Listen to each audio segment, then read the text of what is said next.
Tengan presente lo que decía Boring, ¿sí? El presente transforma el pasado. La historia se construye en el presente con una intención y se hace una mirada retrospectiva en la que se selecciona lo que es de interés para sustentar algo que se quiere decir en el presente. Muchos de ustedes formulaban preguntas del tipo, bueno, pero ¿quién decide a quién se incluye o no? Pero ¿cómo se considera que un aporte es importante? Eh, ¿quién, quién determina eh, quién entra y quién sale? Y todo ese tipo de cosas. Y finalmente la respuesta que puede ser decepcionante es el autor del texto. El autor del texto, los que siguen a ese autor, los que deciden aceptar la versión que un determinado autor ha propuesto y demás. ¿Cuál es la ventaja, digamos, de una mirada crítica hacia la historia? Que más que tratar de encontrar el criterio único, es decir, la razón verdadera por la cual se debería incluir a alguien, es reconocer que a todos los que se les incluye, el lugar que se les da y demás, están atravesados por la intención del autor. Y por eso uno siempre tiene que preguntarse es qué papel juega este personaje, este acontecimiento, este desarrollo en la versión que está construyendo este determinado autor.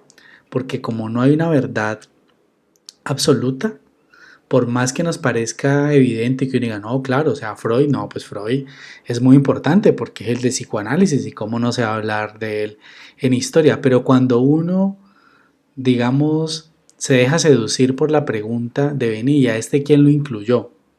¿Por qué este tipo que no es psicólogo y no que es médico, que no dice que está haciendo psicología, sino que está haciendo otra cosa, por qué termina tan metido en la psicología? ¿Qué es lo que lo vincula? ¿Qué es lo que lo mete allí? Es decir, no darlo por obvio, ¿sí? No darlo por sentado, no aceptarlo nos permite tomar conciencia de que hay unas razones, de que hay unos propósitos, de que hay unos elementos que enriquecen nuestra visión sobre la condición humana, que nos permiten tener una mayor claridad de qué es este campo de conocimiento en el que nos metimos y que estamos tratando de construir. Eh, Hay una idea, digamos, uno puede decir es que todo es relativo, pero relativo no quiere decir que a veces sí sea y a veces no sea, sino que relativo quiere decir que todo se debe mirar en el contexto, ¿sí? ¿Por qué ciertos autores no fueron incluidos? Ah, porque eran soviéticos y políticamente no estaba bien. Ah, ¿por qué tal autor no aparece? Un autor francés. Ah, porque para lo que quieren decir los norteamericanos, lo que dijo ese autor francés pues no aporta, pero no aporta a lo que ellos quieren decir. No quiere decir que no aporte a la comprensión de la condición humana o a la comprensión de los fenómenos que uno podría considerar que hacen parte de la psicología. Este cambio de ver la historia, y en particular la historia de la psicología como un objeto natural que nació, creció, evolucionó y demás, a decir, vení, pero es que esto es una invención, ¿sí? Alguien se inventó esto, obviamente siguiendo unas reglas de una comunidad que le acepta lo que está diciendo, pero es una construcción, no es una entidad natural.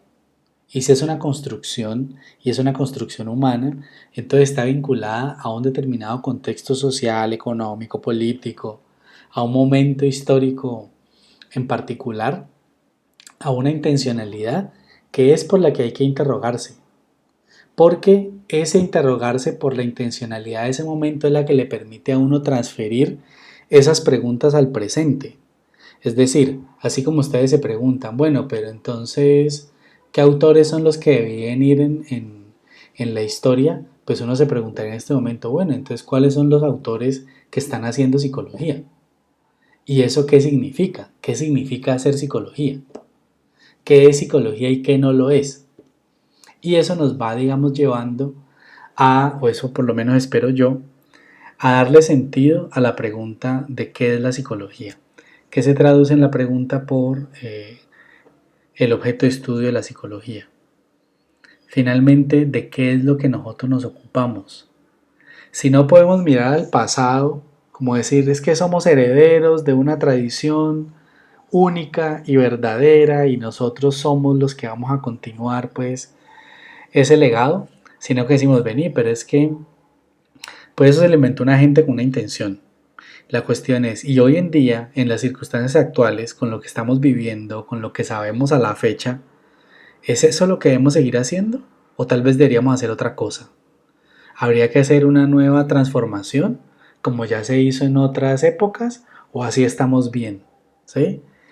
La importancia de construir, o sea, históricamente el asunto es que esta pregunta pueda salir con claridad, que esta pregunta les haga sentido, que no sea simplemente, digamos, un dato como para llenar un formulario para contestar un examen, sino que se den cuenta que preguntarse qué es la psicología es preguntarse, es el primer paso para el empoderamiento. Preguntarse qué es la psicología es el primer paso para ponerla en cuestión, para poder señalar si la psicología, digamos, es relevante socialmente o si debe serlo. ¿Sí? Luego les comparto un video de un autor que dice que la psicología no tendría por qué servir para nada. ¿Sí? Y él tiene, digamos, una postura sobre el particular. Uno podría decir, no, pero lo que dice es absurdo, pero la cuestión es poder entender desde dónde lo dice. Si nosotros empezamos a reconocer que la palabra psicología no está amarrada, o sea, tiene un origen etimológico que no corresponde con su origen histórico, es decir, viene del griego, pero no la acuñaron los griegos, sino que se acuñó mucho tiempo después, que es una palabra cuyo significado, es decir, aquello a lo que hace referencia, no ha sido lo mismo siempre, sino que ha cambiado. Entonces uno debe preguntar, ¿qué es lo que ha hecho que cambie? ¿Qué es lo que ha cambiado? ¿Ha cambiado la idea de alma o ha cambiado la idea del mundo, o la idea de la vida o la idea del ser humano?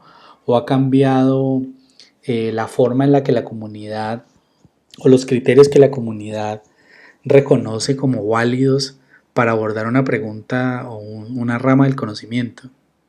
¿Qué es lo que ha cambiado? ¿Qué es lo que hace que la psicología o el término psicología no se refiera siempre a lo mismo? Una cosa muy llamativa de eso es que, como lo verán en el texto de Brownstein que van a leer esta semana, pues es como si uno dijera psicología y todo el mundo dice, ah, sí, sí, sí, sí, sí, la psicología, claro, ah, sí, sí, todos sabemos más o menos de qué estamos hablando, ¿sí? Pero resulta que ese todos sabemos más o menos que estamos hablando no es del todo cierto, porque a la hora de entrar a precisar, a definir, entonces o no coincidimos o nos toca ser tremendamente vagos o imprecisos para decir, no, pues sí, eso como que tiene que ver con la mente y con el comportamiento y dejémoslo así, ¿sí? Pero resulta que, pues eso, eh, pues iba a decir, eso no se puede dejar así, pero hay gente que lo deja así. Más bien diré entonces que dejarlo así representa una limitación a la hora de pensar, entender y proyectar el desarrollo de la disciplina. La pregunta central de este curso, lo que yo quiero que ustedes puedan apropiarse, es de ese cuestionamiento sobre qué es la psicología, que necesariamente remite, como algunos de ustedes lo han sugerido, es, bueno, y entonces, ¿eso quién lo define? ¿Quién es el que dice qué es psicología y qué no? ¿Quién establece qué va a quedar dentro de la psicología? ¿Quién establece qué es legítimo dentro de la psicología? Y cuando identifiquemos quién lo hace, pues la siguiente pregunta es, ¿y por qué les hacemos caso? ¿Sí? No tenemos ninguna otra alternativa. ¿Deberíamos hacerles caso? ¿No deberíamos hacerles caso? Y pues poco a poco espero irles mostrando por qué eso, digamos, afecta lo que será su desarrollo profesional futuro.